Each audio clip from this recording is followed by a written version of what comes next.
Toronto. VK on the beat. Check. I'm in Toronto where you wanna get the city love. I'm from Toronto where you wanna get the city love. I'm in Toronto like we wanna get the city love. My city love me back for my city love. Welcome to episode 1556 of Toronto Mic'd. Proudly brought to you by Great Lakes Brewery, a fiercely independent craft brewery who believes in supporting communities, good times, and brewing amazing beer. Order online for free local home delivery in the GTA.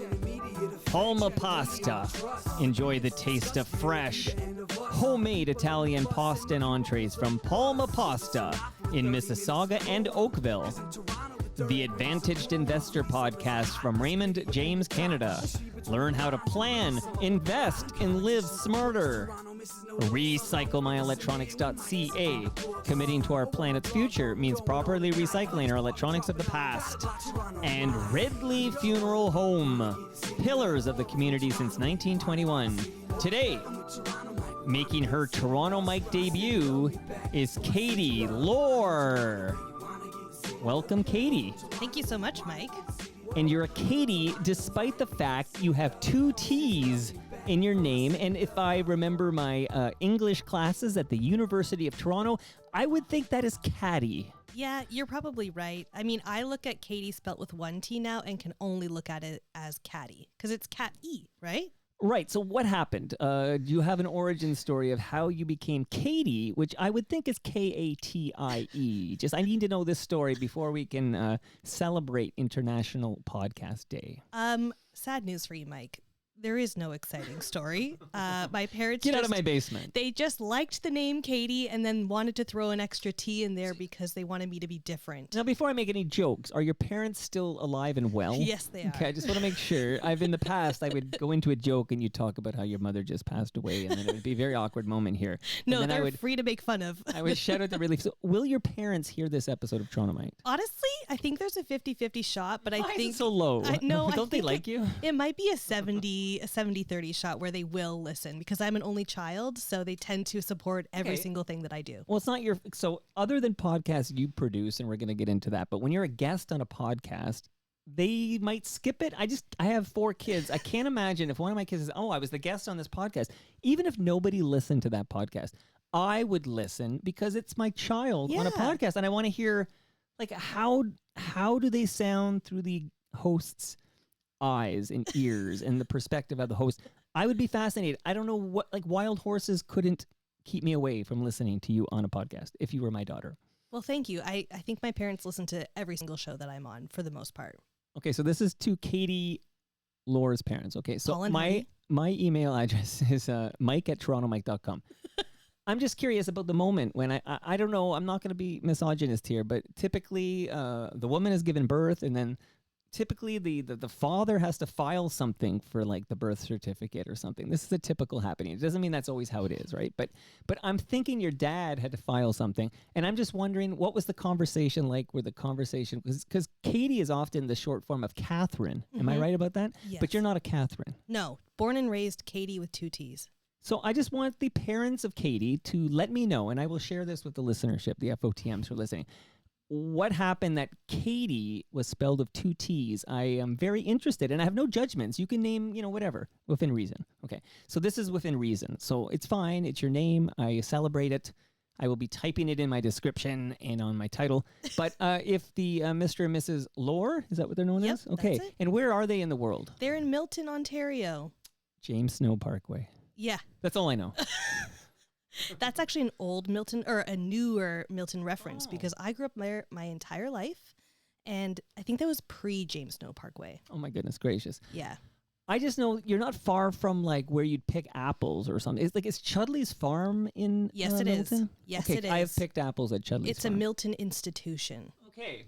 See, we're learning. Because sometimes I think I'm in Acton, and it's worth the drive to Acton, and I'm never sure if it's worth the drive to Milton, I mean, you're basically in Milton already. You might as well just go. It's right there. Where are you coming from today? Like, where do you call home these days? I call Brantford home these days because you're the great one. It was also one of the very few places I could afford to buy a home in the GTA and be somewhat close to Toronto. So that is what landed us there in 2021. So we're going to find out a little more about you. We're going to have, Katie, I'm hoping we're going to have a heart-to-heart, just a good, solid conversation about podcasting in Canada, like particularly independent podcasting in Canada, because I kind of live and breathe that, but not just. Like, we'll see where the convo takes us. We'll get to know you better. I want to shout out somebody who's watching us live at live.torontomike.com. Wait, this is live? Yeah, you're at live.torontomike.com. Al Grego. Al! Now, Al says to ask you about the Brantford punk scene. Ooh. And apparently your partner is a musician. Yes, he is. So a little of that, but first I have a gift to give you courtesy of Al Grego, who works at Moneris. Al? And he would like me to give you this wireless speaker. Ooh. Even though my calendar says it's September 30th and the Moneris sponsorship kicks in on October 1st. Ooh. Because he's met you and he vouched for you and said you'd be a good guest for this conversation. I wanted to, start a day early and let you know that with that wireless speaker, you can subscribe and listen. Not that you aren't already listening, but if you're, you can maybe give it to your parents and tell them to listen to Yes, We Are Open, which is an award-winning podcast from Moneris. Yep. You got it? Got it. How do you know Al? Al and I know each other through the Canadian podcasting community. At this point, I've seen Al around so many times, I can't even remember where we first met. Al, maybe you can refresh me over the live there, but we've definitely emailed a bunch, I think, before we met in person, and then we met in person at a bunch of different varieties of indie and Canadian podcast conferences and went from there. So as we discuss the state of podcasting in this country, which, I'm passionate about this subject matter, so I'm so glad you're here. This is after I built you up as a subject matter expert, which I'm going to do in a moment. passionate about it. Good. And I do want to talk about these events because I kind of have an awareness events are happening and I never have this moment of like, oh, I should go to that. So we're going to talk about that. Yep. Al Grego, I know he's big on connecting fellow podcasters and he started a Discord server where you and I have crossed paths. Yes, we have.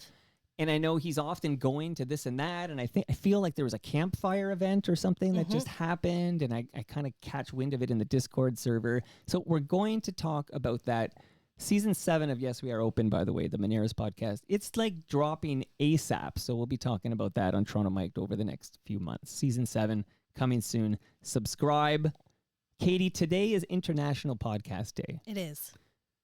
When did this start? Like, how long ago did you... I'm not going to put you on the spot to give me an exact year, but is this something that's been around for a while now? I think it's been around for maybe 10 years at this point, because I remember celebrating it in the early days of me podcasting, and I started podcasting in 2013. So I think it's been around for at least 10 years, but I can't remember to like what extent it looked like.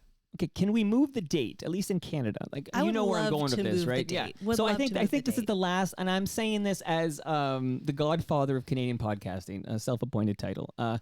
Someone called me that. It's pretty self-appointed. Keep it. I've been using it on LinkedIn, so it's like official now. Okay, but as far as I'm concerned, Katie, Laur, this is the last September 30th.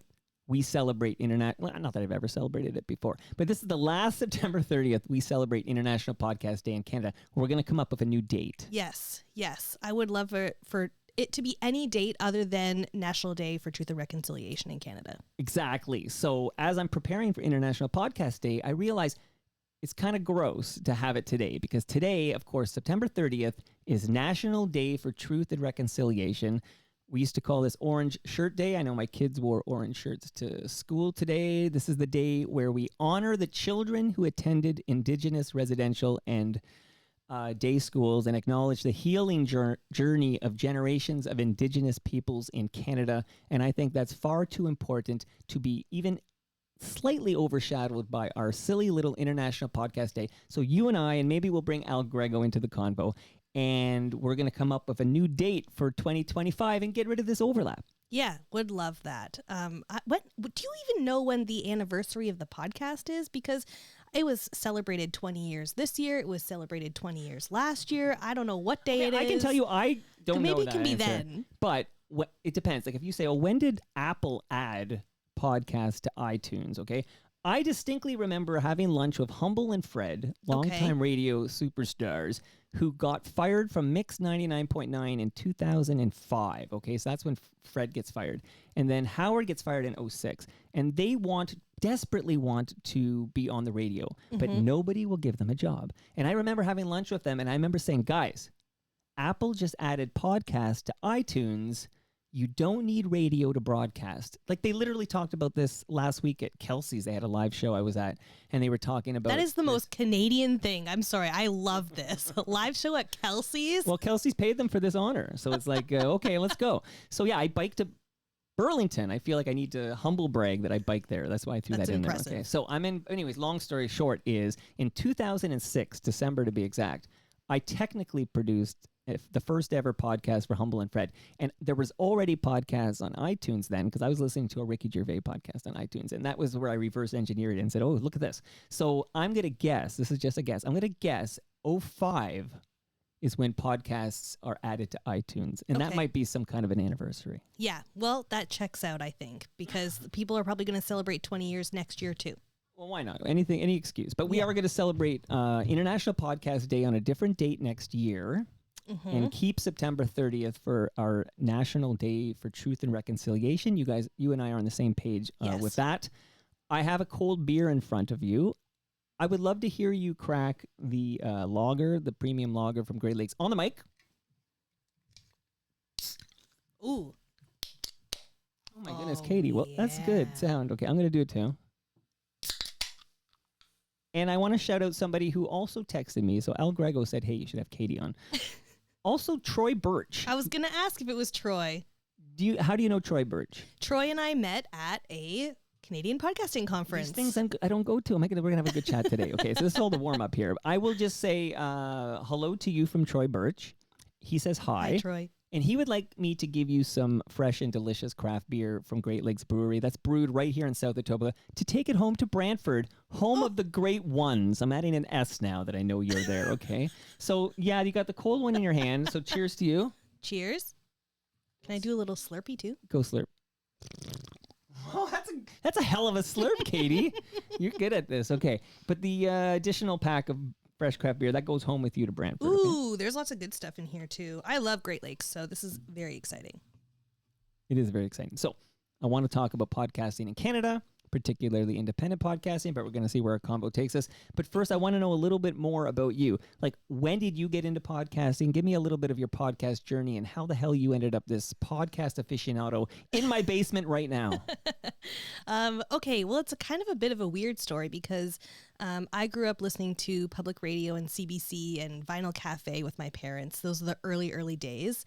And ever since then, I wanted to be on the radio. And I was like, I'm going to go to Ryerson, now TMU, Toronto Metropolitan University, and go into their radio broadcasting program. I'm going to be like a Much Music VJ maybe. I'm going to be the next George Stroumboulopoulos. I'm going to be all these people. Actually did get into the RTA School of Media, which was wild because that program is such a small class. And then realized no part of me wanted to be on camera at all.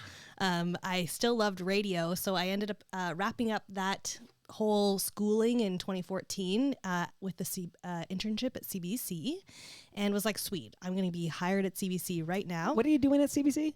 I was like, I was an intern with a show called The Signal on Radio 2.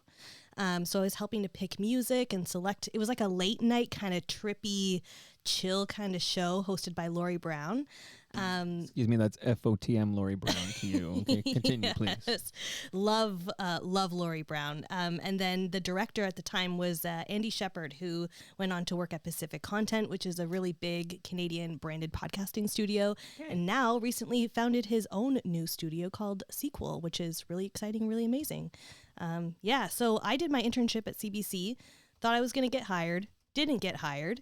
And that was about 2014, so right before like the Canadian podcasting boom really started. So wait, there was a boom? Yeah, CBC Podcast launched CBC Podcasts in 2015, and then Rogers launched Frequency Podcast Network in 2016. So in early 2015, I met up with CBC and was like, you guys should really start posting your podcasts as or as your radio shows as podcasts. And they were like, listen, podcasting isn't going to be a thing. We're not going to waste our time doing that. And then the next year they launched CBC Who said that? podcasts. Can you name that person? No, I'm not going to name that I want person. names. I can't possibly name that person. I respect them too much. Well, that's sort of like somebody saying, yeah, this internet thing is a fad. We're going to wait for it to blow Yeah. over back in like 95 or something like that. Yeah. So at that point, it was too late for me to even start like getting a full-time job. It was too early for a full-time job in podcasting, too awkward of a time for me to get a full-time job at CBC and all of this stuff. So I actually worked for 6 years for, are you familiar with House of Lords in Toronto? The hairdressing place? Yes. Used to go there. So I used to live at Charles Street in Yonge. Okay. And I used to walk, I guess it's Wellesley in Yonge? Was that it? Isabella. Isabella, yeah, okay. So I used to walk down, and the reason I used to go there is because they used to advertise on CFNY. Yeah. And I thought, in fact, coming here next week, visiting this week next week is David Marsden. And Okay. David Marsden was the longtime program director at CFNY during the Spirit of Radio days. And like best friend of Paul Burford, owner of House of Lords. Okay, so that name, Paul Burford, that's a different Paul Burford. I just need to tell the listenership because there's a Paul Burford who co-founded the Just Like Mom. Okay, do you know the show Just Like Mom? No. So Fergie Oliver, FOTM Fergie Oliver, was the host of this show, and people have said you're very young. I can tell by I won't ask your age, but I'm doing math based on when you're like starting in the workforce. I and look stuff. younger than I am, though. Okay, but you're too young for Just Like Mom. And Yeah. Paul Burford is the co-founder. So I'm only assuming this is a different Paul Burford. Different Paul Burford, for sure. This is Your Paul Burford had nothing to do with Fergie Oliver and Just Like Mom. no. My Paul Burford is the icon that started House of Lords in Toronto in like the early '80s. Beautiful. Now, you worked there as a hairdresser? I worked there for a year and a half as a front of house receptionist.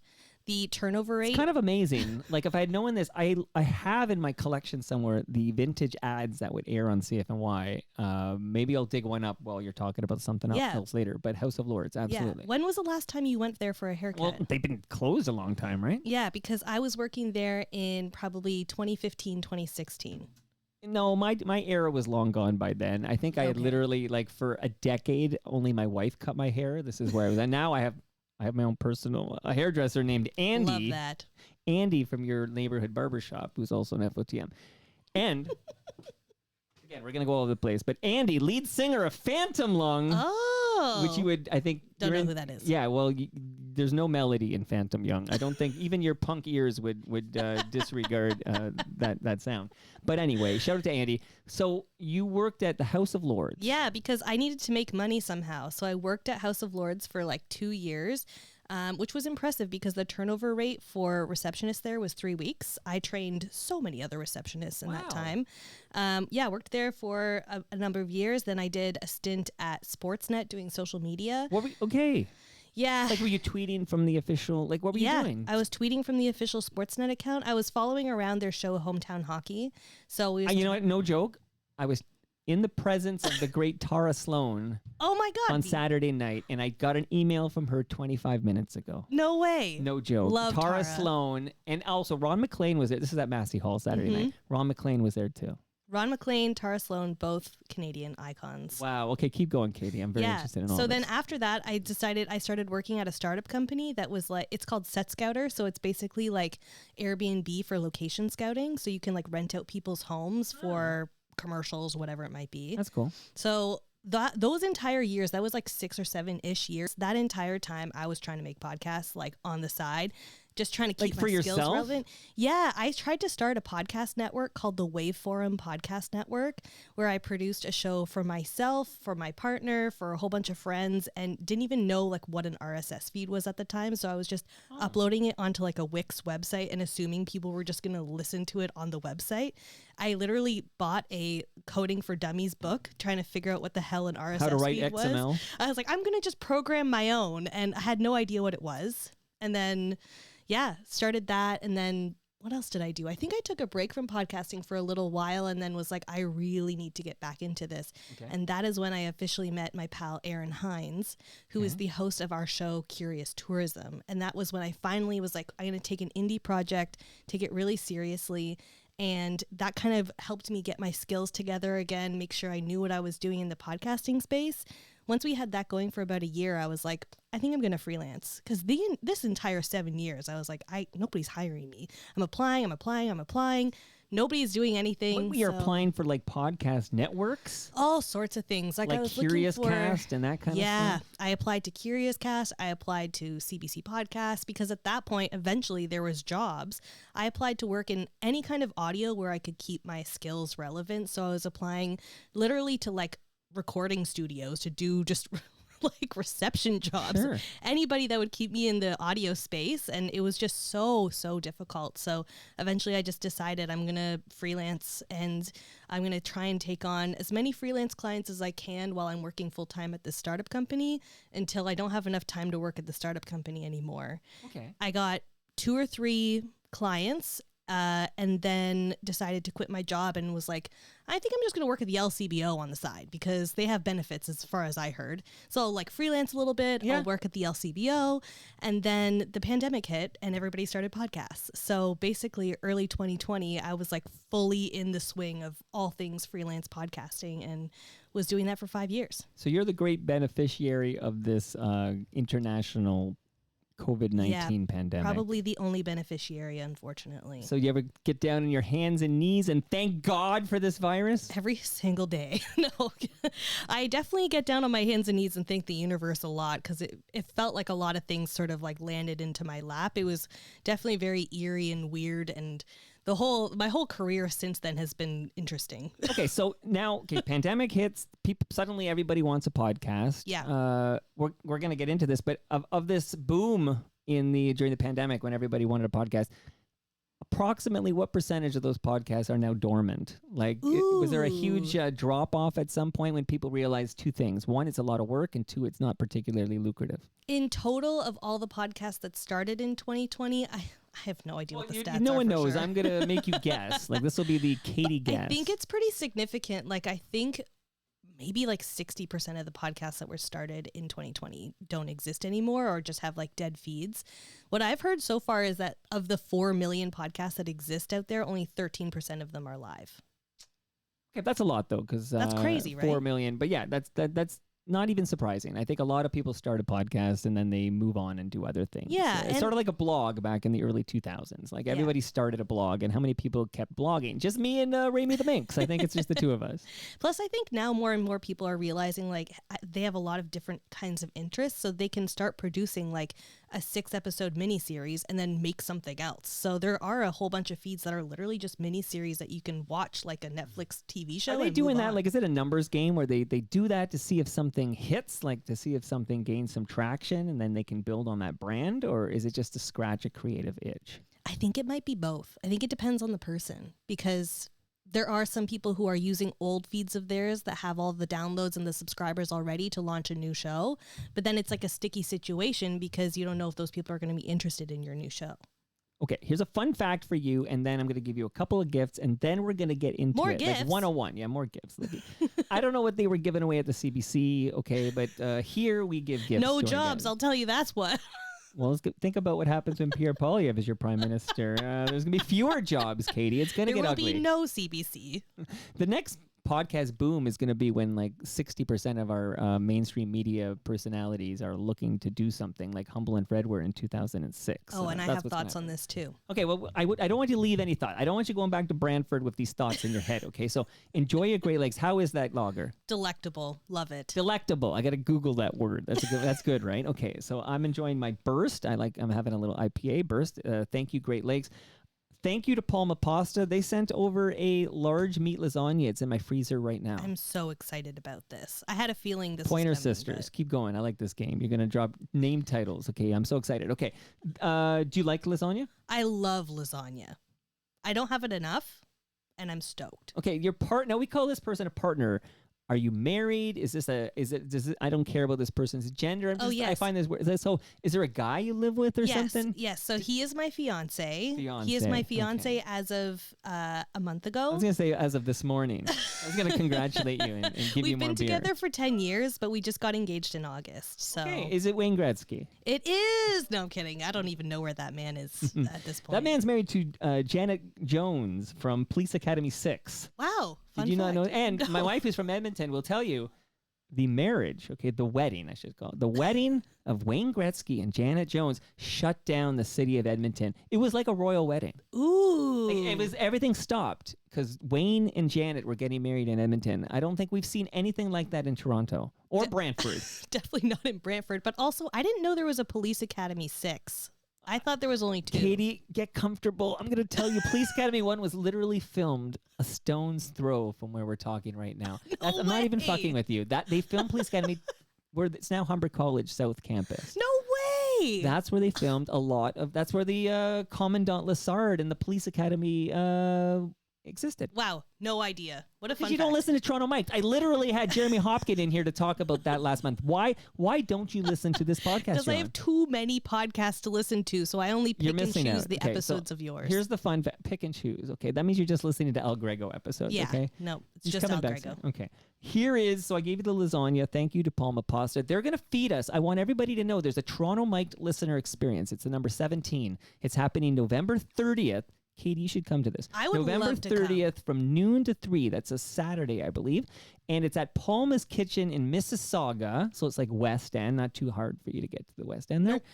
And your first beer is on the house. I'm going to bring fresh cans of Great Lakes beer. And everybody's going to get a meal from Palma Pasta because they're hosting us. This is happening. I'm going to record live from the second floor. We've done this a few times in a row, a few Christmases in a row.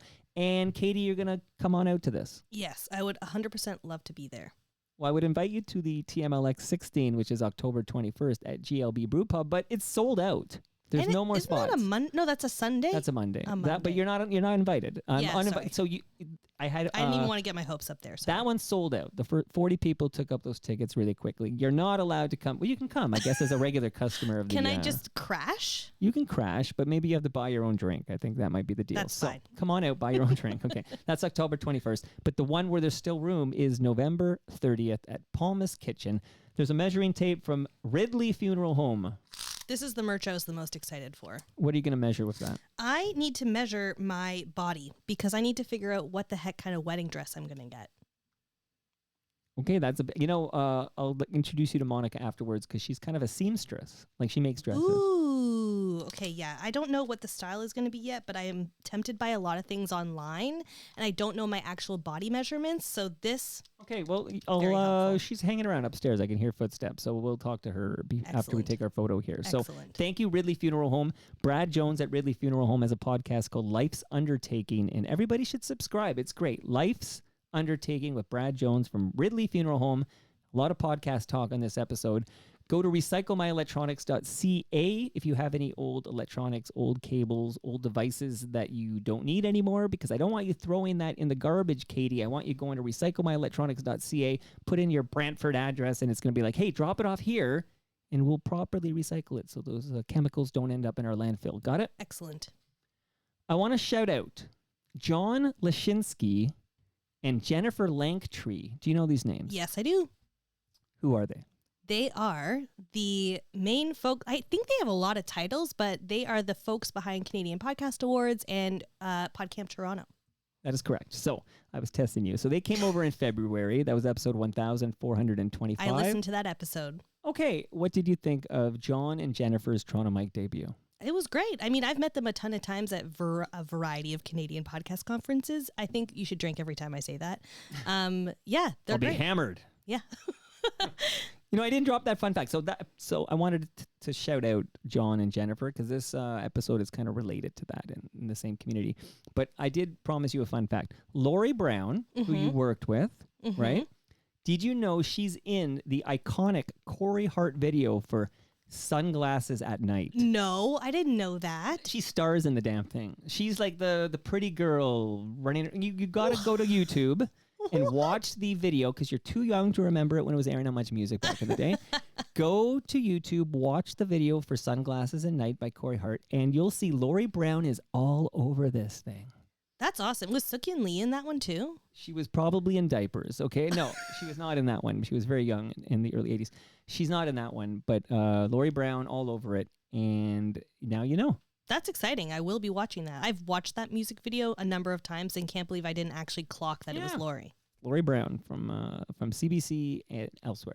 Now, I want to start with a definition of what is a podcast. I know this is going to sound strange, but I hear people talking about the YouTube show and they're calling it a podcast. So just in your Katie Laur, what is a podcast by your definition? Oh, this is such a hard question now because it is changing so much. But I think a podcast is something that is definitely, it's a piece of content that is made better by just existing as an audio experience. That being said, it can be a video experience as well. But typically, when you see it in a video experience, it's going to be a conversation, rather when it's in audio, it can be kind of anything you want it to be. One of my favorite things that I ever heard when I was at the RTA School of Media in Toronto, they said that TV can only stretch the imagination 55 inches at the time. But audio, it's unlimited. So that's what I love about podcasts. You can do so much with it. But am I hearing you right that you're essentially saying like a piece of audio content is a podcast by your definition? Again, I don't have my Webster's dictionary out, but I would think to be a podcast, you must be available through you mentioned earlier, RSS feed, through a syndication methodology, the RSS schema, which is really an XML file, which is what Apple and Spotify and all these podcast aggregators use to syndicate your content for subscribers. Isn't that a mandatory prerequisite to call yourself a podcast? I don't think an RSS feed is a mandatory prerequisite. I think it should just definitely be audio that exists on the internet. It is basically radio on demand. Okay, we agree to disagree. But that's why I wanted to start with that, because we can't even agree what a podcast is. What are we doing I would here? say the RSS feed is not necessarily, because I think it limits the accessibility of podcasts for a lot of folks. Like sometimes even just paying like a monthly fee for an RSS feed is just like a little bit to ask for people, whereas some people can just create a podcast episode and upload it on like SoundCloud. And that to me is still a podcast. Okay, fair enough. You're entitled to your opinion, of course. Thank you. So what do you personally, since we're in the Katie Laur personally category here, what do you look for in a podcast? Like what will get on, you mentioned, you have to cherry pick the Toronto Mic'd episodes because you got so much content to listen to. So what do you personally look for in a podcast? I think it depends on my mood and the vibe that I'm feeling of the day. But I think the podcasts that sit with me the best are ones that make me a little bit emotional in some capacity, or I feel like after I've listened to the episode, like I definitely need to like yap about it and talk to people about what I just heard or recommend it to somebody. And it's hard to pinpoint what it is about that, because sometimes it's just something that somebody says that I can relate to. Sometimes it's like a really compelling story that was told in a really great way. So it really just depends. It's so hard to say because podcasts are so varied. What's your favorite podcast? My favorite podcast of all time was a show called The Cut on Tuesdays, which was a show that was by The Cut, which is a part of New York Magazine. It used to be called The Cut on Tuesdays. Now it's just called The Cut. But when it switched to The Cut, it wasn't as good. They changed the host. They changed the format of the show. But that show really opened up my eyes to what freelancing could be for me, because it opened up like, this is what a branded podcast could exist as. It could be just a room full of people that work at this company and be a compelling story around the relationship that they all have together. So that show did a really good job at kind of making The Cut something that I was excited about. Okay, did it matter to you at all? And I'm going somewhere with this, but did you care at all, Katie, if that podcast was New York City based with a bunch of Yanks? No, or if it was, a Canadian based with a bunch of Canadians behind the scenes. Do you care? At the time, I didn't care. But then when I thought about how it was produced, I was wondering why we didn't have sort of a Canadian version like this. And I was wondering why Canada wasn't putting out content like that as easily. That's kind of what started the curiosity. Well, let's get into this then, okay? Because I got to say, now you're from Milton, you're living in Brantford. Yep. Last I checked, these were Ontario-based cities. Mm-hmm. I see on Google Maps here that you could probably drive to each of them from here. Wouldn't take you too long. You could probably bike to them if you wanted. Could I bike to Brantford? I bet you I could. You could, but it would be like a decent bike for sure. You know what? One day next summer, I'm going to bike to you. Bike to Hamilton and then get on the railroad trail. It goes right to Brantford. I have biked to Hamilton before, so I feel like it's doable. Okay, it's all doable here. But is Canada, this is a pointed question for you and it's going to lead to a conversation. Is Canada becoming a global podcasting force. Yes. Elaborate. Like, why do you say yes? Well, I think the biggest symbol of that was Connie Walker winning a Pulitzer Prize last year for her show Stolen. The disappointing news was it only won a Pulitzer when she brought it to the States to tell her story. But isn't that significant? Like, I mean, we talk about, does Canada have a thriving comedy scene? It's like, yeah, Dumb and Dumber was good. It's like, oh, that American movie made by Americans. Just so happens Jim Carrey is from Canada. Mm-hmm. Like, there's a significant difference between the fact, I carry a Canadian passport, versus the fact that it's not a, so if a Canadian goes down to the United States and has to work there and then put out a podcast, Americans don't even know that's a freaking Canadian. It's almost irrelevant. They're Canadian. It's just one of our fun facts we'll drop up here. This is one of the sad things about the Canadian podcasting industry is that a lot of the talented freelance producers end up working in the States or working on American shows or finding just like a sense of credibility having worked there. A lot of freelancers that I worked with have worked on like 99% Invisible before. They've done like tape syncs for like NPR and a whole bunch of other things. And it's really sad that has to be a part of their resume for anyone to take them seriously and them to get good work. Because there is a lot of really great content in Canada that should be developed well and by professionals, but yeah. Now, with this like new parameters of what is Canada, I feel like let's start at the beginning. What is Canada? And what a day to have that discussion. What a day, yeah. To have that discussion, National Day for Truth and Reconciliation. So, again, now considering that they'll call it the brain drain or whatever you want to call it, the talent drain or whatever, where people like Mike Myers live in California now or whatnot, right? Yeah, you're from Scarborough, but it's been a while, my friend. Although his brother Peter listens to Toronto Mike, loves Palma Pasta, and still lives in Toronto. Peter Myers. Okay, Peter. Just throwing it out there. I don't know if he's in Scarborough or not. I have to double check with him, but he's in Toronto. That's much I know is true. Is Canada becoming a global podcasting force? If they got to go to the States and make one out of the States to have a hit, is Canada becoming a global podcasting force? I would still say yes, because there are a bunch of other really amazing indie podcast producers and podcasters out there that are making a global name for themselves. I would say one massive shout out would go out to the show Let's Talk About Myths, Baby, hosted by Liv Albert. That show is huge. She has like millions of followers and she's here. Subscribers. Like, she's in Canada. Yes, she's based on the West Coast. Out in this basement. And then out on the East Coast, we have Sleep Tight Stories, which is a kids' bedtime podcast that has like millions and millions of listens and is like one of the global leaders in kids' bedtime story podcasts. Do you find a Canadian podcaster needs to appeal to an American audience in order to be successful? No. I think Canadian podcasters can do whatever they want, because at the end of the day, and this is, I think you were talking about to John and Jen about this when they were here, you were talking about the niches a little bit. And I think niches is where anybody can be successful as well, where you're like the go-to podcast for a certain community, kind of like you, Mike. Like a Letterkenny listener? Oh, sorry. Letterkenny's a show, right? I feel ignorant there. Like a Letterkenny viewer.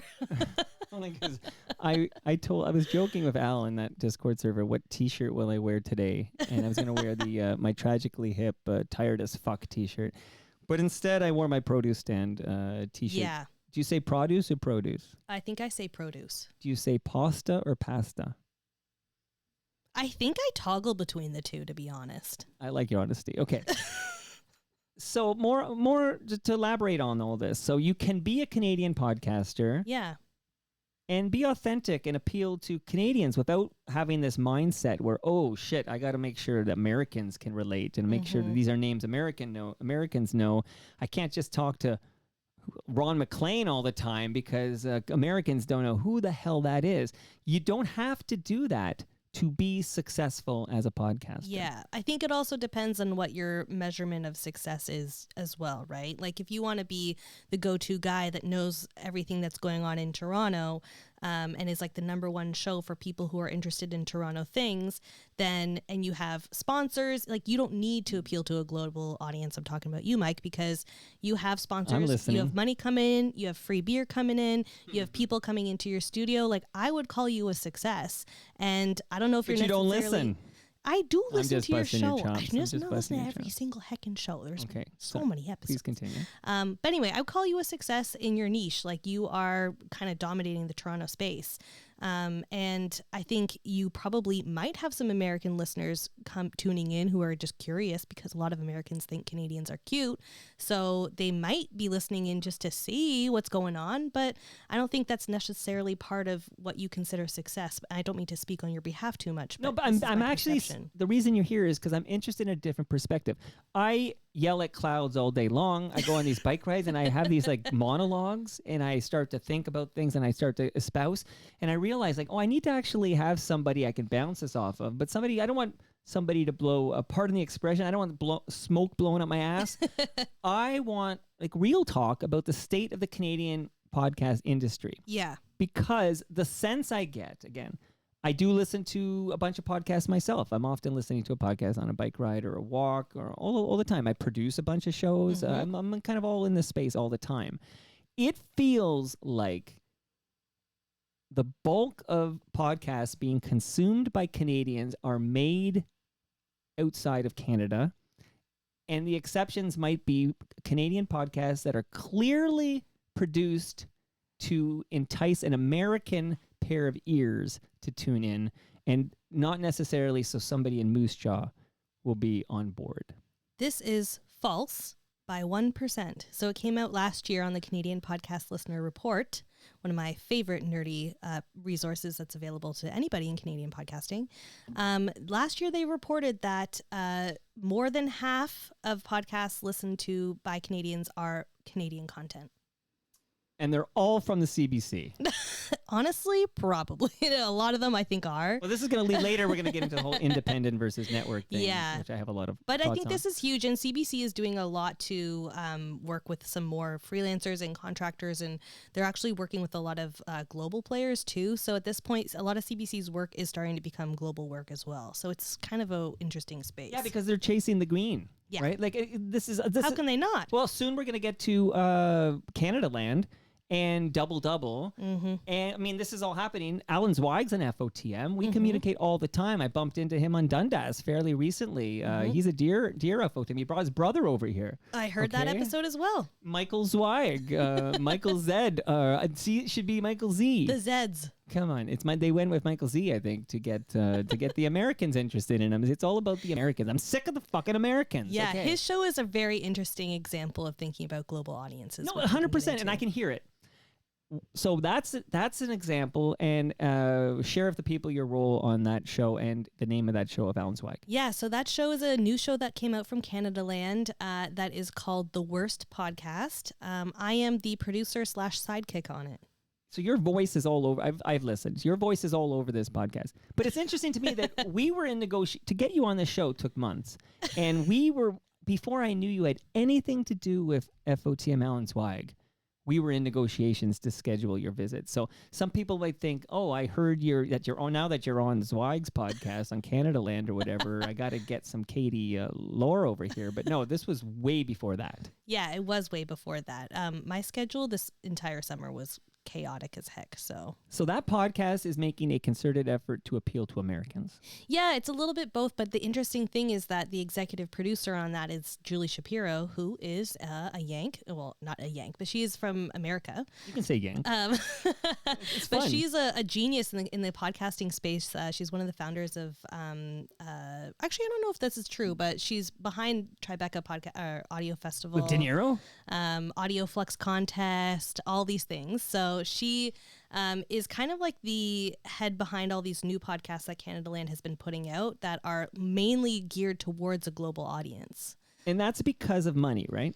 I think it is because of money. 100% is because I'm going to tell you Yeah. now it's because of money. It's definitely because of money. I don't want to speak on Canada Land's behalf too much, but But you work, so you're, again, we're going to cover this because I'm Yeah. curious about your work with Canada Land, obviously. You know, Jesse Brown says something on every one of his shows, something to this effect. I read every email and reply when I can, okay? Yeah. And I just want to point out, I'm just saying this, I have written him, and like a very thoughtful personal note, you know, AI didn't write this, and nothing Yeah. I write is from AI. And he doesn't reply when he can because it's been several years and I'm still checking my inbox for replies. Yeah, so no. he might read every email, but he does not reply to every email. no, can confirm. When I worked for him, he still didn't answer my emails. So he's lying on podcast. Yeah. I hate it think when people do that. When I first was freelancing with Canada Land, I'm pretty sure for the first like couple of months, Jesse still didn't know who I was. That might still be true, by the way. Yeah, I think it is still true. Okay, enough about Jay. We'll get back to Jesse Brown later here. Here's a little test I did when I knew you were coming over. This was Wednesday, so I timed. So on Wednesday, I went to so as you know, when you have a podcast on Apple Podcasts, you have to go into categories. Mm-hmm. Okay. The subcategory that we're in this show, Toronto Mic'd, is called personal journals. Okay. Okay. And on Wednesday, I decided to pull up the Apple chart for personal journals in Canada. So this is the Canadian chart for Apple Podcasts, but just for the category personal journals. Mm-hmm. Are you with me? Mm-hmm. So for fun, and I had to go record. Who was I recording with? The Kings. They had a big hit in 1980 with Switch into Glide, The Beat Goes On. But they're an Oakville band. Okay. Not too far from you, really. Like between us, maybe? In the middle? Yeah, yeah. Okay, so I actually had FOTMs in the WhatsApp group. I said, hey, does anyone have time to go through the top 100 of Apple Podcasts for Canada, the personal journals category? And I only picked that category because I'm in it. So that's why I picked that category. And I said, just find out how many are Canadian podcasts, okay? So I left, I come back, and the final results were they determined there were 3 Canadian podcasts. Out of 250? Out of 100. I just did the top 100. Mm-hmm. So 3 Canadian podcasts, which I found was shockingly few, that 3% of the top 100 were Canadian podcasts. I'm sure other categories are different. I only looked at this one, so very small sample size, and it was a very quick little test. I'm on there, so I'm, I don't know, number 30 or something. Congratulations. Thank you. So I'm the top Canadian podcast in that category. Congratulations. It's not quite sports, but it's my category. The second one, I actually disagree with it. It was Senior Bitches, which is a Mary Jo Eustace podcast that I actually produce. But she actually lives in LA, so I feel like I'm not even sure that's eligible because she's a Canadian who lives in Los Angeles. So I don't know. That one I might not. But there was another one called the Calgary Sessions with Jeff Humphreys. Oh, yeah. Okay, so that was it. And then I just did that as a quick little sample here. That I think Canadian podcasting is in trouble. Like I know you twice, because I asked the question twice. You think that we're becoming a global podcasting force. I think we've been completely overshadowed by the big beasts to the south. Yeah, you're right. It's still the case 100%. But how are we becoming a global podcasting force? I think it's like specifically around like you didn't know this would be so difficult, brands. did you, Katie? I don't know if it's like a quality or it's not a quantity thing, it's a quality thing, I think. Well, elaborate. So I think like there are a lot of podcast brands or titles that have become really global, but not necessarily like a lot of them. I think there's just specific ones that are doing a really great job in getting global presence. But you're probably referring to, because I know that true crime, for example, which is a very hot category. Yeah. There are some Canadian true crime podcasts. I heard you say this. There's some Canadian true crime podcasts that are well listened to outside of the Great White North. Yes, actually, the one that I mentioned is not a true crime podcast. It is actually a history podcast. So it's all about Greek mythology. And that one Well, that's is so massive. hot right now, Katie. Greek mythology? It's been around, I think, for like about 5 years, but maybe you see how more. we, like, to even talk about it, we have to cherry pick these titles that are kind of popular. Problem. That's the problem, is I think there are specific titles that have made global awareness, but there isn't a lot of them. And it's few and far between. And again, you could pick different categories and get different results. I'm sure Sports, for example, I'm sure there's a number of popular hockey podcasts, and Canada is hockey crazed. Yeah. And I'm not just thinking, but then you're going to look at them and you're going to say, oh, well, that one's from, I'll look it up. There's 32 Thoughts. Is it 32 still, or is it? No, yeah, because Phoenix moved to Utah, but it's still 32 Thoughts, okay, because it's the number of teams, right? Shout out to Jeff Merrick. You're missed, buddy. So 32 Thoughts is a Rogers production that's literally advertised during Hockey Night in Canada. Mm-hmm. The Habs will be playing the Leafs. Are you a hockey fan? Ish. Okay, so the Leafs will be playing the Habs on a Saturday night for, I'll make it up, 3 million people across the country are going to tune in, and they're going to get an ad during the game, not during the ad break, but they're going to get an ad for 32 Thoughts with Elliot Friedman and Kyle Bukauskas. Mm-hmm. So Mike in his basements, that's who we're up against. But these examples are coming out of Rogers, and they're coming out of CBC, as we discussed. Mm-hmm. Chorus, shout out to Robbie J. and and Alan Cross over there on the Ongoing History of New Music. I'm not sure what's going on with The Athletic, but they have a number of shows, right? And that's owned by the New York Times. Like, these are the Canadian networks that are making some traction. Is there any hope for an independent podcaster in the Great White North? To be successful in the globe? To make any traction, to get any kind of a sense of, and again, we can define success later. Is it money? Is it a community that you've built? Whatever. We'll talk about that in a minute. Maybe you should just define success for me. Yeah. But if your goal was to monetize your podcast and you're an independent podcaster in this country, is this a bit like finding the unicorn during your Sunday morning walk? A little bit. I think like making money from a podcast is a difficult feat for anybody in the podcasting industry these days, even people who are coming from networks. It's so crazy. But yeah, so I wouldn't necessarily measure the success of your podcast on how many advertisers you have on there, unless you really, really desperately want to make it a full-time job. But the podcasts that are making their show a full-time job are really getting supported through crowdfunding, through Patreon, Supercast, and putting out paid episodes of their shows. So people can subscribe to like a paid version on Apple and that kind of thing now. So I think that, so you can find success through building a community and being the go-to podcast for whatever topic it might be. But it really comes down to like building an engaged community of people who are willing to give you money. And I think anybody can do that. Okay, so is it as simple as creating compelling content and then making people aware? Like, how do you make people aware? I guess I'm curious that if you're not being backed by Canada Land, which that'd be the Zweig podcast, like Zweig on his own, he can go make a podcast, but he's got this team behind him at Canada Land, this big network kind of behind him trying to double crack in U.S. market and whatnot. So if you're not in the CBC ecosystem, or you're not Curious Cast's new thing they're going to back, or you're not going to be on the Rogers Network and advertised on Hockey Night in Canada on a Saturday night when the Leafs are playing the Habs, what are the chances you can even do anything more than create a podcast that a small collection of your friends and family can enjoy and hear your voice every once in a while? I mean, you can totally grow a community regardless of what size you are. I think your content definitely needs to be compelling.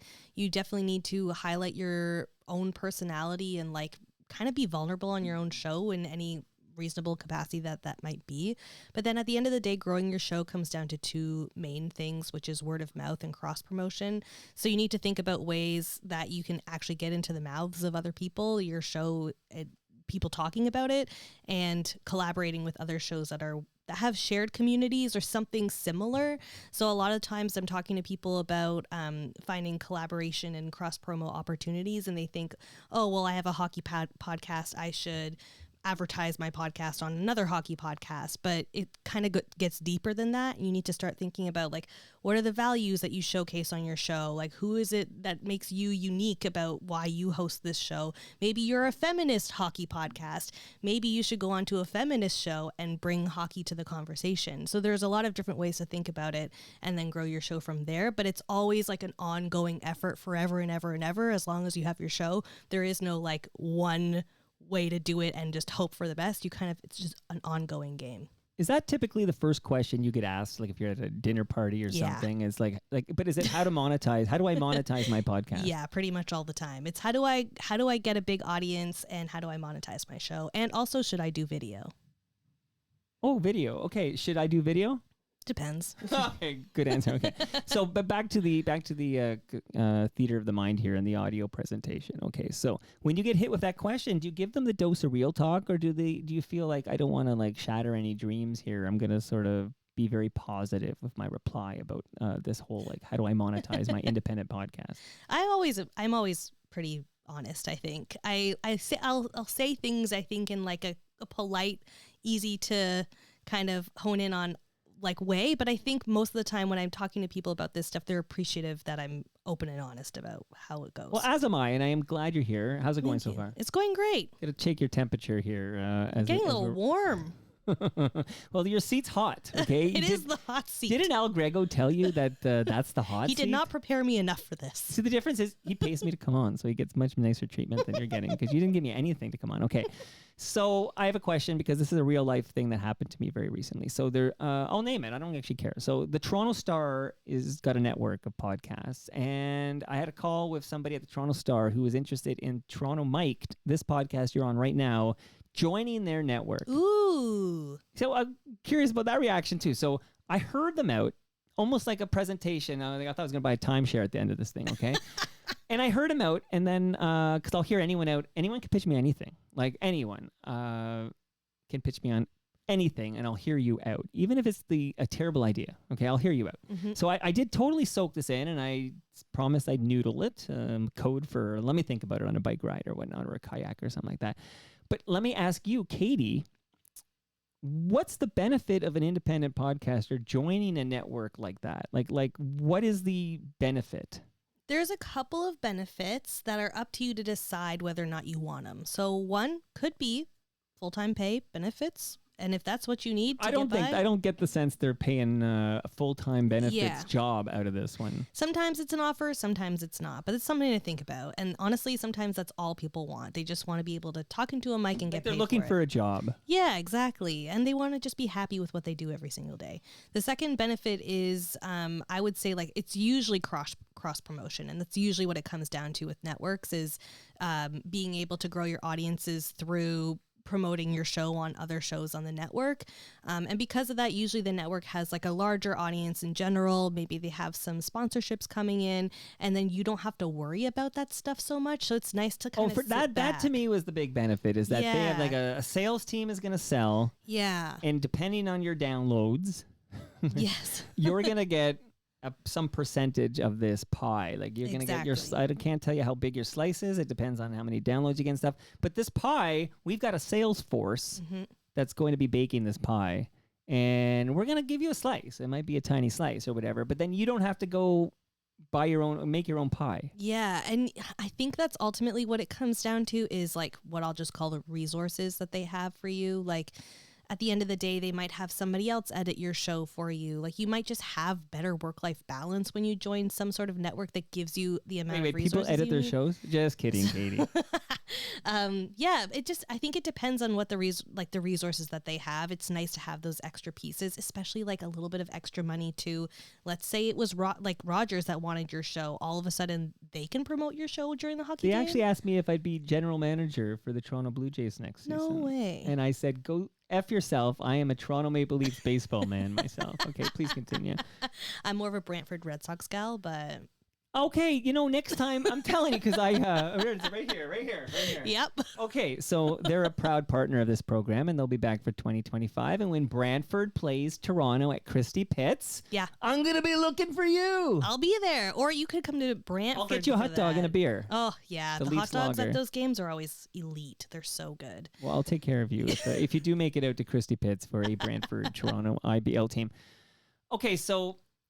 my thoughts, I'm being very honest. Yeah. That's why I wanted you here, because I just want to talk. So I heard the pitch, and I was thinking to myself, why the fuck would I ever want to join a network when I'm fiercely independent? Like, I mean, unless, and they didn't do this, but if the Toronto Star wanted to offer me a signing bonus of some large sum, now I have something to think about.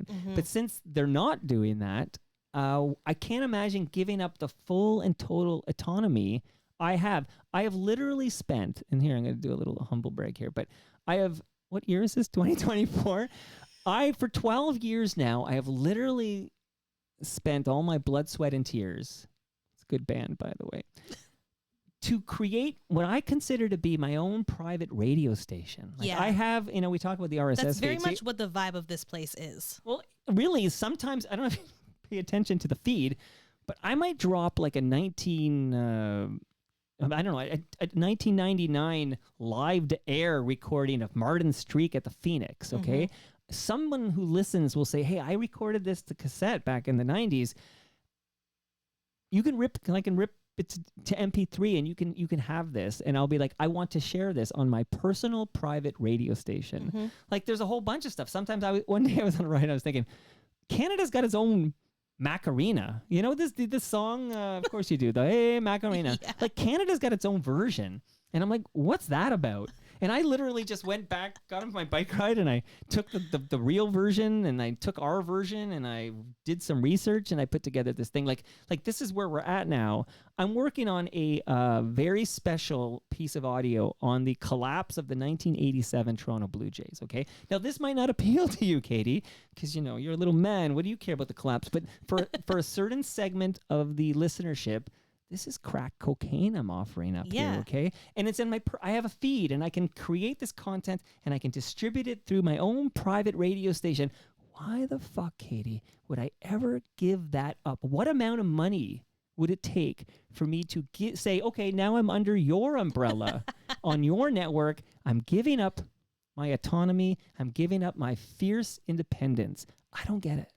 I don't get it either. Like, to be honest, I wouldn't make that decision. I would probably stay fiercely independent if I was you, because I mean, it depends, because some networks, and CBC mentioned this recently at Pod Summit YYC in Calgary recently, how sometimes when you join their network, they don't take any IP from your show. They just let you do whatever the heck you want with it. And I think Sick Boy is a really great example of that, where they are based in the East Coast. They've been making their show for years, and they just joined CBC's So they podcast joined because network. there was more money to be part of the CBC network than to do it independently. I think they joined because they could do whatever the heck they wanted with But they their can do whatever the show. heck they want without the CBC. But they had the network to cross promote on. So it added a little bit of credibility to their show. And I think that's all that they really wanted at the end of the day, because it's still, that show, Sick Boy, is a Snack Labs production, which is the name of their studio. Snack Labs. And CBC just puts it on their network, and that's it. So just to get back to the geeky part. So now it's a CBC RSS feed that distributes Sick Boy. Yes, it is. But And it's when still Pierre Poilievre defunds this thing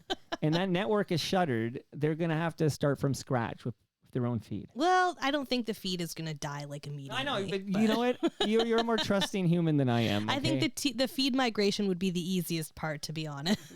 I've seen bigger servers shut off with no notice. But, yeah, that's the one thing I worry about. Well, I worry, but this is part of being fiercely independent, is you own your domain name. You own your address for your RSS feed. So long as you own that domain name, they can't take that away from you. Yeah. And there's something nice about that. And you might leave a couple of bucks on the table, but you sleep better. Yeah, it depends on the network. Like, it really depends on what they're offering you, because some of them are like, we don't want any part of your IP. We just want you, your personality. So the star was clear. Network. They said, we're not going to interfere with your content. Yeah. We just want your show to be part of our network. And were they going to give you a bunch of money for it? They were going to give me a slice of the pie. Okay, so they weren't going to pay you outright for the IP. No. They were just going to be like, No. you're part of it, and now you're part of the ecosystem. Now that you're in the ecosystem, I don't know, there's probably going to be cross promotion as well, but we have a big pie. Our salespeople are baking, and you're going to have a slice. Okay. We can't commit to how big the slice is. Bottom line is, I left the convo appreciating their time, and I want to thank the wonderful FOTM, I think, who helped broker this deal that I quietly laughed at during my bike ride. But I was really honored to be even asked, because it's not like Rogers or CBC have ever knocked on my door or whatever. And I was honored to be asked, but I couldn't see a reason I would ever do that. It is really interesting and exciting to me, though, that they are listening to you because you are fiercely independent. And my next guest is Ed Keenan from the Toronto Star. They got to make sure he's not talking out of school over there. It is cool, though, because I think it shows that people are looking for, or big networks are looking for, personality and just like genuineness to join, rather than just like pure straight news. Because I think Canada is starting to step away from just pure news that they're putting out. Fascinating time. Again, so this conversation, and I'm not done with you yet, Katie, because there's other points I want to explore with you. From community, I need a little more Canada Land info, but I still go back. So the state of the podcasting landscape in this country, you think is good and it's thriving?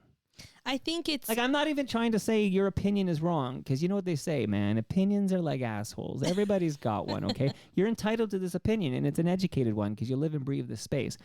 I really think this country is punching below its weight.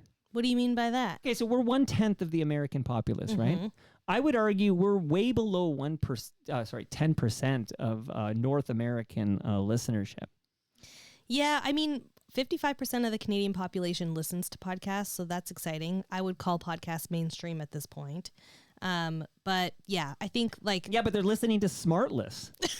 Seriously. And yeah, there's a Canadian on No. Smartless, but that's not a Canadian podcast. more than 50% of those 55% of people are listening to Canadian content. So they're all listening I feel like The Simpsons, where like people can use numbers to prove everything. 55% of the 55% of people know that. 55% and the 55%. Yeah. 10% of people know that.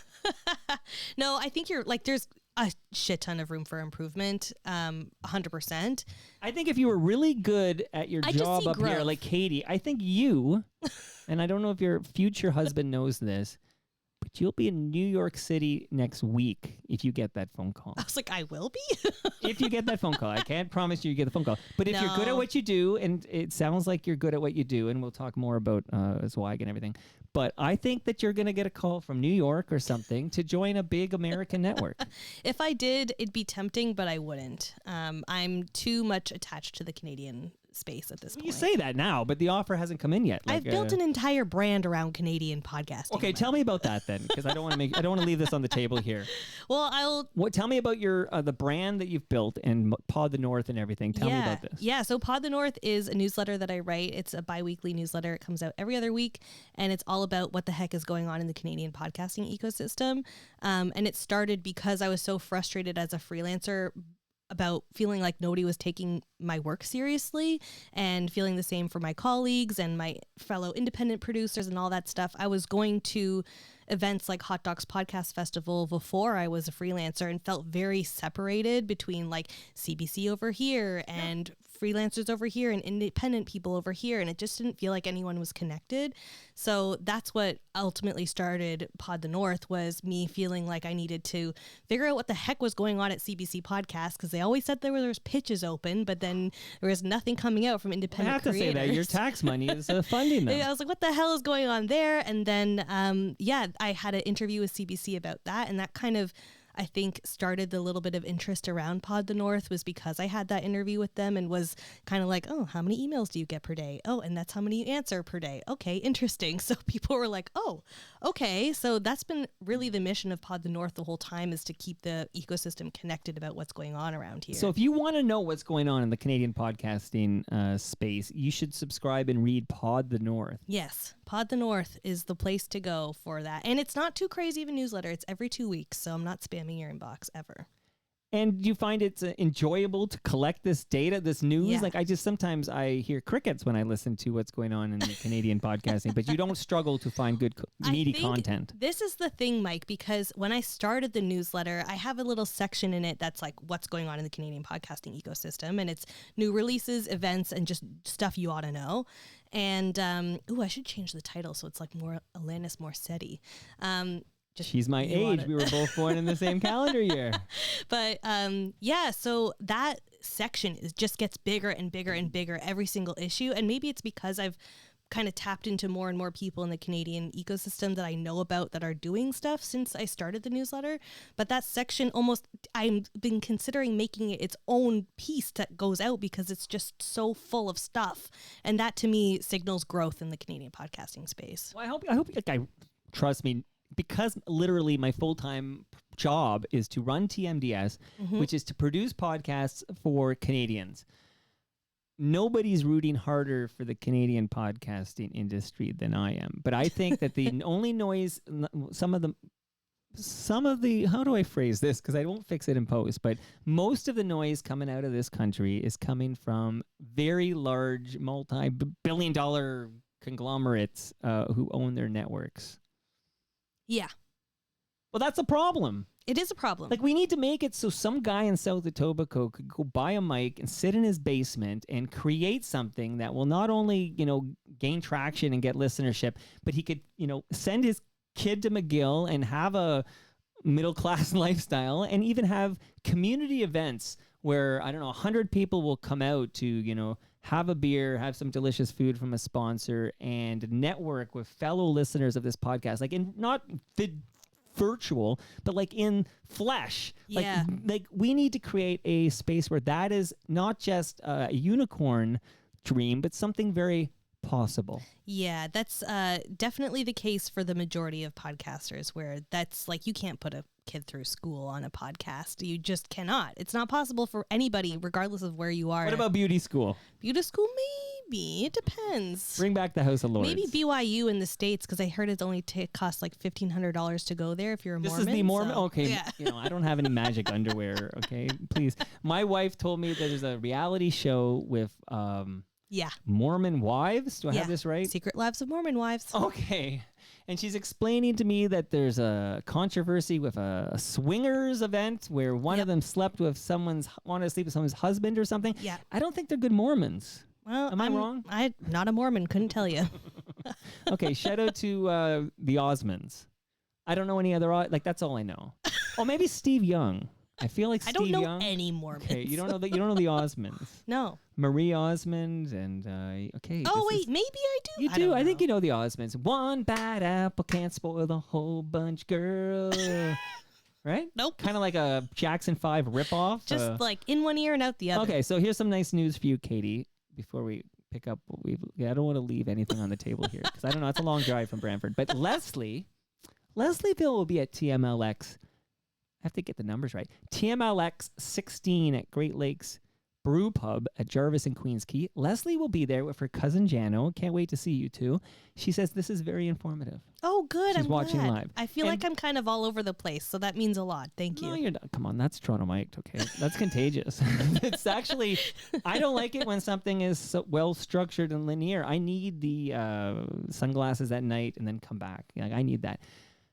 Boxed Treats is a name I only know from Al Grego's Discord server. Do you know this name, Boxed Treats? I think so. I know this name because I pop in, when I drop an episode, I go to promote your episodes on this Discord, and I see Boxed Treats promoting recent episodes of their podcast. Boxed Treats. But this, I don't know, I'm going to assign Does a she have gender. glasses on? I'm tapping out of that one except to tell you, yeah, this is great with an exclamation mark from Boxed Treats. So this is all good. I think I know who Boxed Treats is. Okay, we love Boxed Treats I'm not familiar with all the Discord names. I think my name on Discord is Katie with like 1,000 E's and 1,000 T's or Right. something. So Right. Al Grego, who we've mentioned 100 times, he's very big on these events. So tell me what the benefit is for somebody. I want you to kind of do a little bit of a sales pitch because yeah. I'm fiercely independent, doing my thing. I consider I own my own radio station. What content should I drop in the feed that would excite people? But I'm not going to these events that you are referring to left, right, and center. Like you're going to this event. You met Troy Birch at one. I produced their podcast. I'm still not going to the damn event.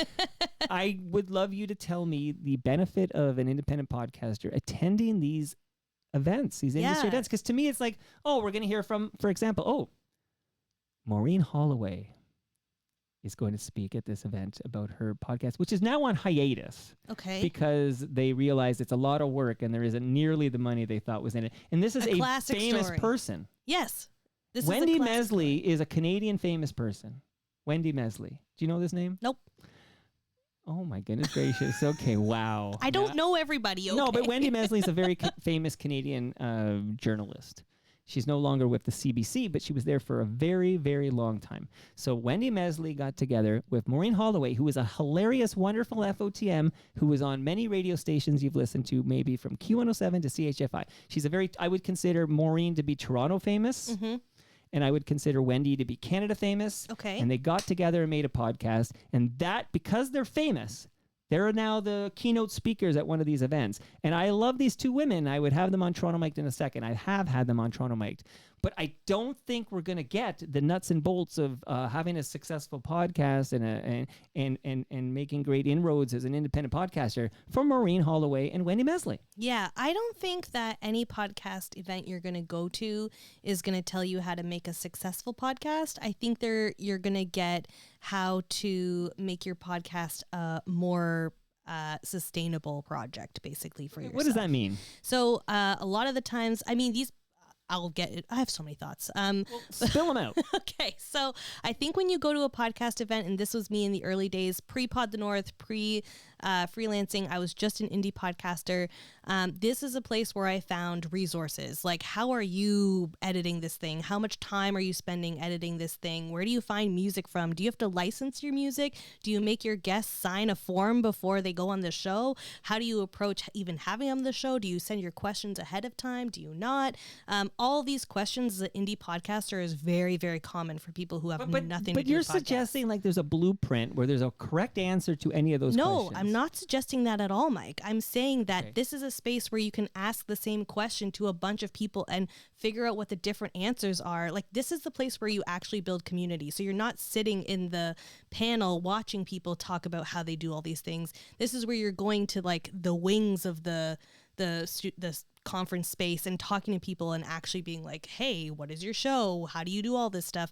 And finding the varieties of different answers and figuring out what makes sense for you the most. For the new Alan Zweig show, do you submit questions in advance? Like, do you have, do you share this? Questions. There are no questions on that show. If you, But that's because it's the worst podcast ever. That's exactly why. It's the worst podcast ever, yeah. So if you're looking for the worst podcast ever, you're producing one. Yes. It was a great title to wrap up my freelancing career on. What does that mean? You're no longer freelance? I'm no longer freelance. In May, I started working for a podcast growth agency. See, I don't know this. This is what I'm discovering now. Can you tell? So you are now working for an actual agency. Yeah. So I still do a little bit of freelance consulting, but right now I work for a growth agency called Bumper, where all of our clients are just looking for support and consulting around growing their shows.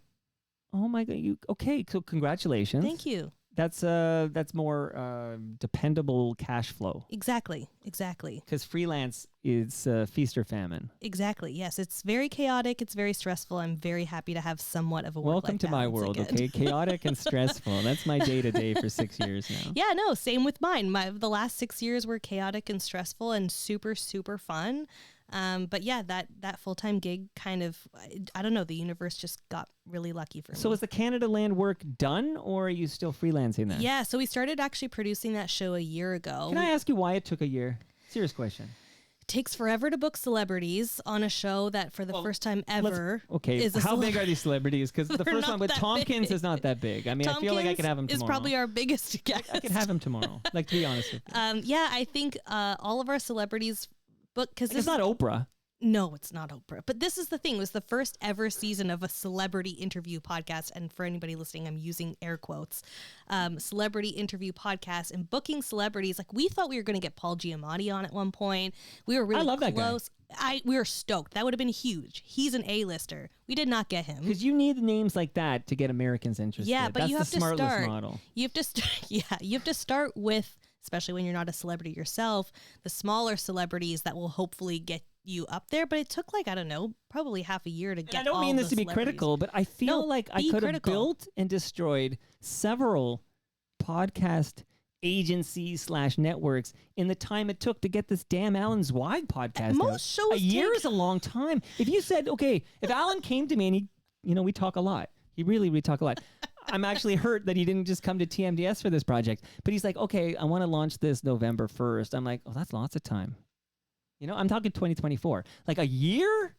Yeah, but like most people don't make their podcast in the span that it takes to warm up Palma Pasta's lasagna, 45 minutes. Unlike yourself. 375. Like, you're just banging out podcast episodes within the matter of hours. Yeah, but that's my show. I produce shows for people that are heavily edited, right? Yeah. And still, like, Great Lakes Brewery has a great podcast called Between Two Fermenters. Shout out to Great Lakes Brewery. It really is strong. And he'll come over on a Thursday morning, let's say. Oh, no, let's say afternoon. He prefers that because, it doesn't matter. He was here 10 a.m. last Thursday, and he still cracked several Great Lakes beers, okay? So they come over here. It's a guest. It's Troy Birch, and we have different segments. So I'll capture the interview. There's a rapid-fire questions. There's a Around the Industry segment. There's this smart guy named Cole who gives you kind of the science on it. It's it's called Cole's Notes. Yep.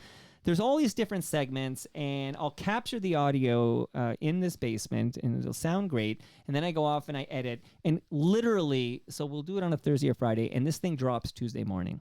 Okay? Yeah.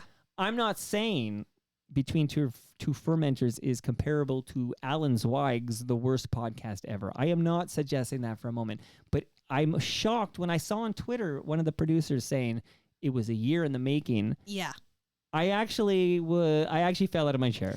This is the thing. I think I first got the call from Canadaland to be the producer on the show in around like April, September of last year, maybe October. And then like the first like 3 months were literally just talking about the show and like catching a vibe from Alan about like what he wanted it to be, how he was thinking about it. And you've met Alan. That is a conversation that happened numerous I'm an times. Alan whisperer. You should have brought me in as a consultant. Become an Alan whisperer. I would like, no, Alan would hate if I say that. But no. Well, he's listening, so don't worry. I'm well aware he's listening. So I think like for the Love you, first like Alan. 3-ish months was talking about the show, what the heck it was going to be, how many episodes we were going to do, what we even wanted them to be like, how we were going to frame scripting. How did the he get the show. gig? Like, how did he become the host of this show? Is it because somebody inside is a massive Zweig head from Vinyl, etc.? Well, as far as I understand, Alan pitched the show to Canadaland.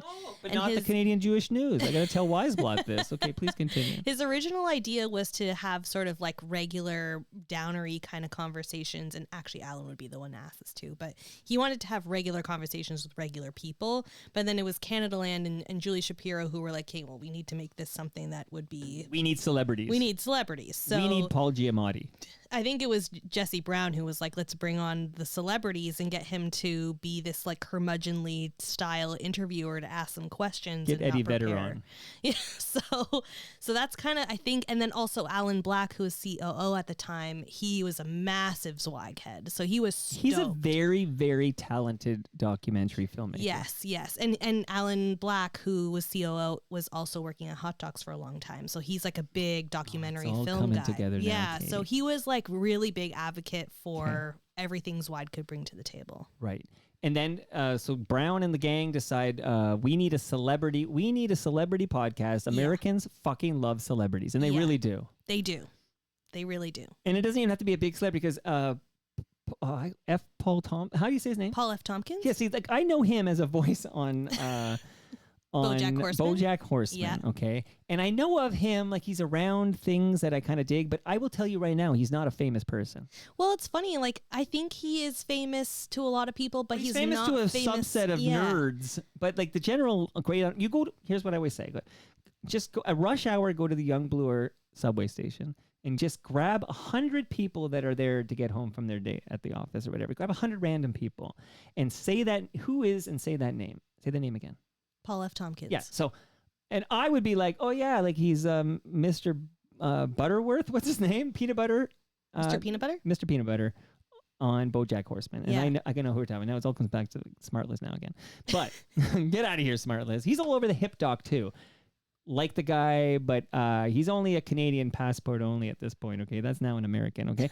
But he's not Paul Giamatti. Like No.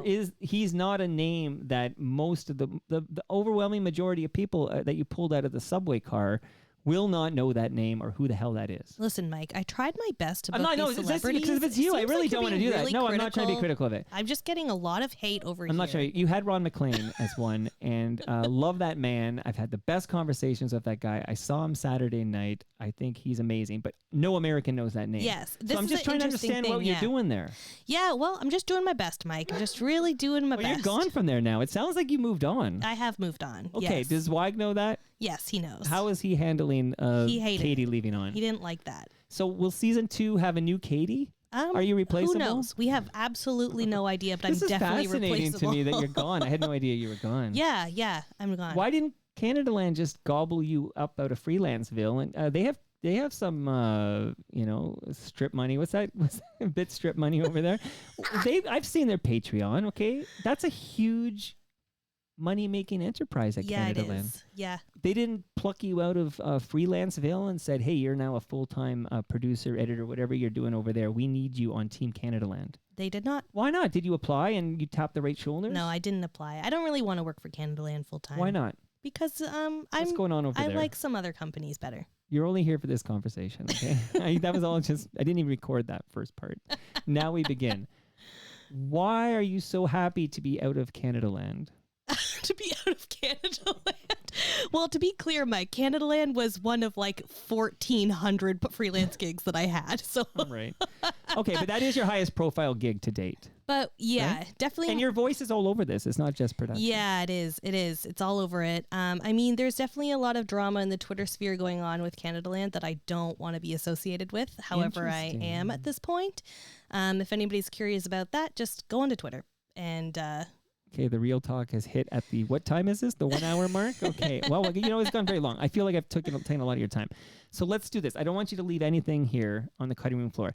I just would love to hear your thoughts on in-person community events outside of these. I'm not talking about these like, oh, buy a ticket and come to podcast convention at whatever. Like, I'm not talking about these things that I know Al Grego gets Maneras to pay for these things. Okay, I don't think Al's buying these tickets, but Al comes to these things. I know Troy Birch came to one. You're at all these things, Yeah. right? For the most part, yeah. What about, like, I know Al's good at this more virtually because I think he's a lot of American listeners, but if your podcast, let's say Toronto Mike, for example, because I can actually speak to that. Like, I love the fact that we're going to have at the end of this year, we will have had 17 in-person events. Some of them are at Great Lakes Brewery. Some have been at Palma's Kitchen. Some are at the first one at the GLB Brew Pub at Jarvis and Queens Quay. But we've had a few during the pandemic in a public park where we just drink beers in a public park. That's so nice. Thank you, COVID. You and I both benefited. Just kidding.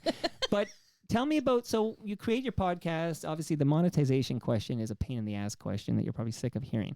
But how important is it to garner a community from your listenership? It's massively important. I'll refer to something that Jeremy Enns, he is a fellow Canadian based off of, there are two Jeremy Enns who are Canadian. The one I'm referring to runs a newsletter called Scrappy Marketing. He coined a term called legwork marketing, which is one of my favorite things. And I think all podcasters should be doing, which is literally like hitting the pavement and going and talking to people in person. And this is where podcast events can be really great because you can find people to collaborate with and cross promote your podcasts, but it expands outside of just podcast conferences as well. Like even if you have just like a chat show where it's just like a couple of you and your girlfriends, like drinking beers and like just shooting the shit, like think about the things that you end up talking a lot, which if it's a couple of girlfriends drinking beers, it's probably going to be a lot of sex talk. So like maybe you go to a sex show, like maybe you go to and talk to like a local sex store and think about having them be a sponsor on your show. Like there are so many other places that you can think of when it comes to like legwork marketing and community events that would match your show that can help you elevate it. So thinking about podcast conferences are a great place to like find people to connect with and build relationships, which is massive because everything in podcasting is a relationship game. But then outside of that, you can go to like conferences and meetups and that type of stuff within your vertical to right, like sort of like your listeners can gather in person. Yeah, like I have my indie podcast, Curious Tourism, is a. Well, tell me about this before we say goodbye. I actually have two podcasts. Well, okay, let's not bury these leads. Okay, tell me about your two podcasts. Yeah, so the one is the first podcast that I started doing independently with my friend Aaron, which is Curious Tourism. It's a responsible travel podcast where we just relaunched it this month. So we look at Aaron Hines. Aaron Hines. Yeah, we look I'm at taking notes over here. It's a podcast about making travel better for people on the planet. So if you're critical about the travel industry but still want to travel, this is the podcast for you. And my other show is called Canardian, which is something I do completely independently. I host it and produce it. Okay. And it is my sneaky way to highlight other Canadian podcasters. So every episode, I have a Canadian podcaster on to gossip about their hometown. So you need to be, it helps to be from like a small town. Helps to be from anywhere because if you're from Toronto, I'll focus on like the specific neighborhood that you're Why from. have I never, serious question, why have I never been invited to be on Canardian? Because there's only been one season so far. But also I'm trying to not get into are you from Toronto, Mike? I was born at St. Joe's in Parkdale. Oh my God. So yeah, we should totally do a Parkdale episode together. I've only ever lived in Toronto, actually. I don't know if that's pathetic or not, but at least it's a big city. Yeah. So I'm trying to make sure that the next season is stacked with a diverse range of people from all over the country. So it's hard when a lot of people are based in Toronto and grew up in Toronto. Katie, I needed this. Like, I needed somebody in the space, an intelligent person like you, to come over just to bounce some thoughts on. And again, I don't even mean to sound, I wasn't even now as I listen back to myself, I hope I wasn't crapping on the worst podcast ever with Alan Zweig. Not my show. And Alan knows this. I don't think you'll find a bigger Zweig head. Like, I mean, there's a reason I invite this cranky pants over is because I love the characters in this city, and I consider Alan Zweig one of the great characters in the city, and I love his work, so I want to talk to the guy. So I root for the guy, and As you should. and as I should. And Alan is very nervous about the podcast. Like, he sends me emails all the time being like, do people like it? Do people hate it? I think you're only telling me good things. Is he trying to become Joe Rogan? What's going on over here? No, I think he doesn't even want to do the podcast But why is he doing it then? Because he just feels obliged in some capacity. He pitched Canada Land. And he doesn't even want the show. This man needs help. Now, if you're going to pitch a network on a show that you don't actually want to have, you need to talk to somebody. Has to be a good pitch, because Michael from the Sonar Network will not appreciate that. Again, much like we talked about Maureen Holloway, this is the problem I feel is this celebrity worship, which I fucking hate, by the way, because if I were a celebrity worshiper who only had on Gino Vanelli and Chuck D and Ron McLean, guess who would never be in my basement for an episode? Guess. I don't know. Katie Laur. You would never be here right now. If I only talk to famous people, celebrities that people want me to talk to, you would never get the call. Colin James, come on down, okay? Katie Laur would never, ever be in this basement because you're not famous. Not famous. No. So I don't want that show. But everybody wants that show. And I mentioned earlier, and I respect Wendy Mesley. I don't know her that well, but I really like Maureen Holloway, who's been over here several times, held my fourth born when she was a baby. I've got that photo. Close. We're that close. She comes over, she holds the baby. I was with her BFF, John Moore, on Saturday night having a great chat. Maureen Holloway, shout out to John Moore. But these are famous people. Alan Zweig is a famous person, whether he likes it or not. He's a famous person, particularly in this country. Yes. And most of us, because before I ever met Alan Zweig, I would watch TVO at night and watch the vinyl, for example, and I would sit there and go, I like this. Who made this? This is right in my wheelhouse. I'm digging this vibe of this documentary. Oh, it's some guy named Alan Zweig. So Alan Zweig, Wendy Mesley, Maureen Holloway, these are famous people. What the hell are guys like Toronto Mike and Leslie Taylor and Katie Laur supposed to fucking do when everything is about celebrity now? Well, you make a show like Canardian and you just tap into the Canadians who want to feel seen, and that's what I'm doing with my show. Well, long may you run. Shout out to future FOTM Neil Young. Any final thoughts? Like, is there anything that we left? I don't want to leave anything on the table because Brantford's a long way away. I thoroughly enjoyed this. I'm going to get your lasagna before we take our picture here. But is there anything you want to share with the FOTMs listening right now? I mean, I did say that Canada is doing great, but there's definitely a lot of room for I think we're doing shitty. Like, I knew you were going to say we're doing great because I listened to you on another show talking about, and that's why when I phrased that question. Wait, what show was that? You were on a show 1 year ago today. Oh, yeah. Okay, and I found it on YouTube. The home of all your favorite podcasts. Wait, okay, what show was that? I don't remember the name, but they weren't Canadian. And they literally just said, present to us. And you literally presented a PowerPoint slideshow. Yeah, that wasn't a podcast. Well, you earlier in this fucking program, Katie, you defined podcast as a piece of audio. I disagreed with you. I think it needs to be a PowerPoint presentation. But captured audio, captured for YouTube. Like, I heard your voice, okay? And you made this, and I don't agree with you. I don't think you can just throw together a piece of audio and call it a podcast. You need you call it RSS, I call it XML, but you need that syndication mechanism, which is open source and non-proprietary. Nobody owns XML. I can go right now and create an app that will parse an XML file and deliver you podcasts. That's the beautiful thing. That's the democratic, beautiful, egalitarian thing about podcasts. Nobody owns XML. Apple will tap into it. Spotify will tap into it. Amazon will tap into it. My app of choice, Podcast Addict, will tap into it. I can now put a piece of audio in a public web server and submit this XML file, which you call an RSS feed, like many do, and that is now indexed, and people in real time are getting these episodes served up to their smartphone.